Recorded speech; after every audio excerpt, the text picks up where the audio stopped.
Retro Racing reports, March 22, 1964. Hang on to your hats, folks. We have the Governor's Cup race, USAC 100-mile National Championship, Phoenix International Raceway. You can put down in the comments just how significant that is, that date and the location.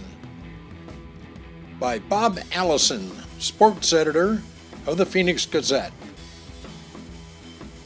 The first rear-view mirror ever installed on an American automobile was used on the Marmon, which Ray Haroon drove to victory in the first Indianapolis 500-mile race in 1911. And ever since, the public has watched the racetracks to see what innovations may be developed there later to take their place in highway traffic.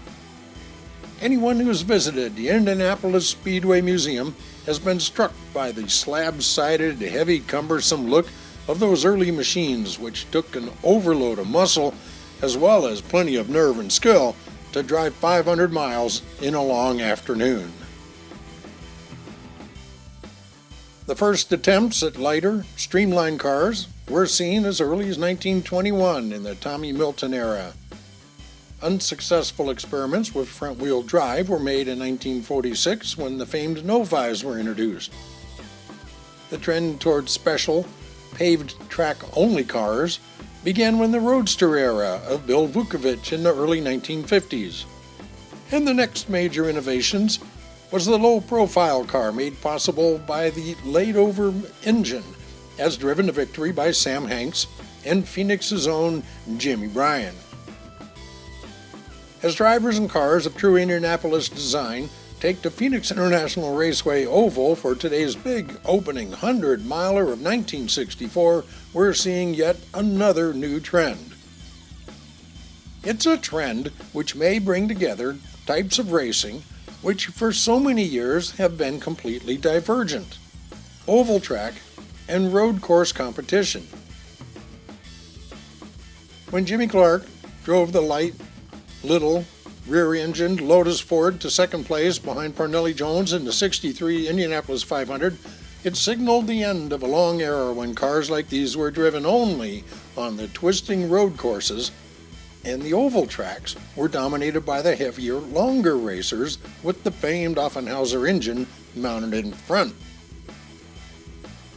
Fewer pit stops, less complicated fuel mixtures, fine cornering ability, and a highly respectable straightaway acceleration, these were the virtues of the little rear engine job, and they turned the eyes of America's race car and builders, versatile, dedicated men of mechanical genius, towards a new horizon and adaptability of the Offenhauser to rear engine mounting. You'll be seeing both types in action here today for the first time in Phoenix, since whether front engine or rear engine, Offenhauser or Ford, the modern Indianapolis car is too low slung to run on anything but such a paved track as the Phoenix International Raceway, and it opens for the first time to the public today. As drivers like A.J. Foyt and Chuck Holtz have already shown, it's an oval designed to provide high speeds and exciting duels. If 1964 brings on the full war of rear engine versus front engine, of Offenhauser versus modified stock, of conventional design versus new departures, Dick Hogue's $750,000 track in the hills, opening a new dimension in Western racing, seems a highly adequate setting for the very first battle.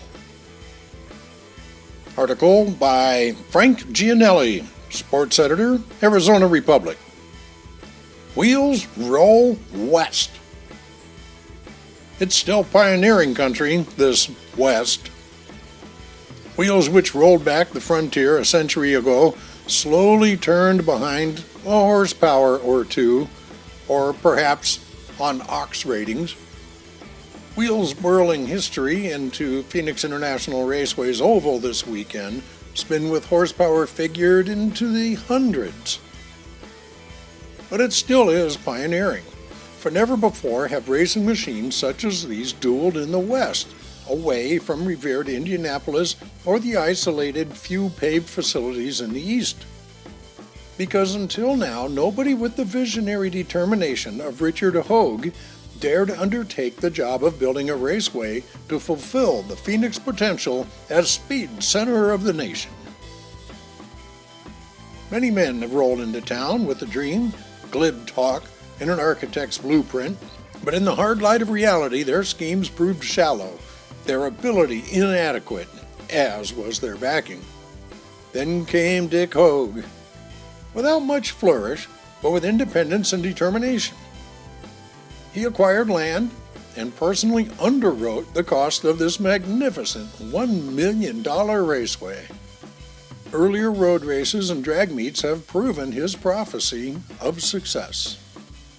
But they were mere preliminaries for the role for which Phoenix International Raceway is destined as a far west home for the best speedway cars and the finest drivers in the world. It is fitting that this inaugural PIR Big Car race is the first event on the United States Auto Club Championship season. The two get off to a clean start together. Major builders and backers, mechanics and drivers, the elite of racing's regulatory associations, and most importantly, the fans, are here to make this meet a success. Arizona has written proud history with its men of speed: Bobby Ball, Jim Bryan, Art Bish, to name just a few, who have etched their deeds in racing glory. The past they pioneered was prologue. The present is in able command of men like Hogue and his PIR associates, and the future is unlimited. Hey, this is Harold. Glad you enjoyed that video.